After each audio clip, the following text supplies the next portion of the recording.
My name is Eric Klinenberg.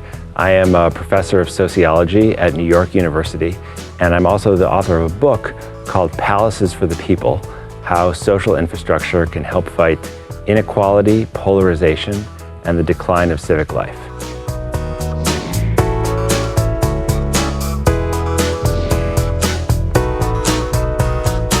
I am listening to the memoir of Samantha Power, who was the Secretary for the UN for the United States under President Obama.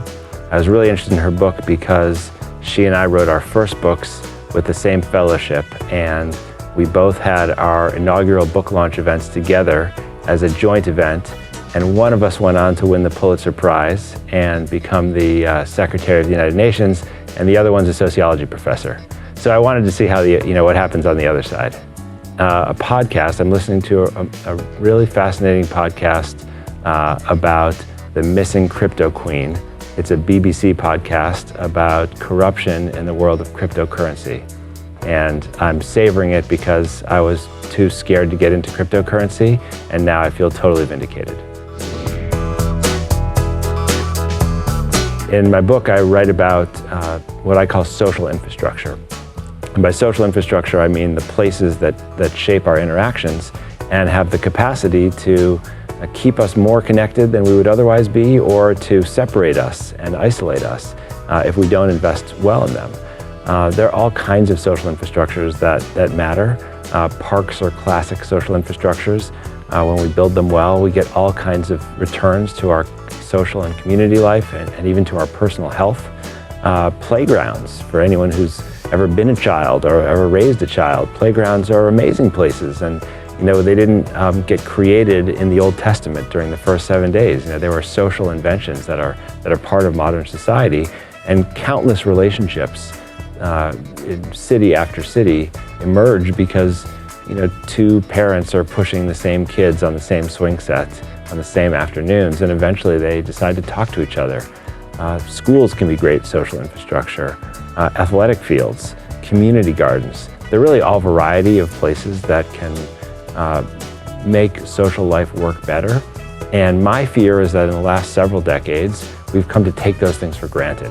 We spent generations before building them up and investing in them and making them beautiful. And in my view, we have largely failed to keep up and maintain the things we've inherited. And that's one of the reasons it's so special to be here in this specific library today.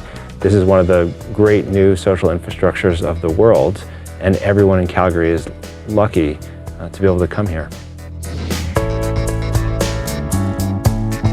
Well, libraries are incubators for all kinds of ideas, big and small, and they work well because they're the quintessential safe space. They are welcoming, they are accessible, they are social, they're accepting. One of the amazing things about libraries is they're staffed by these magical people called librarians, whose job is to ask you, how can I help? And then not to judge you. And that allows people to dig inside of themselves for things that they might not have otherwise discovered.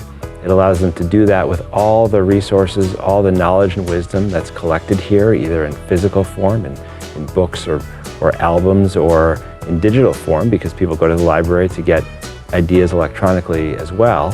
And then it's up to each of us or each group that we participate in to generate our ideas at our own pace.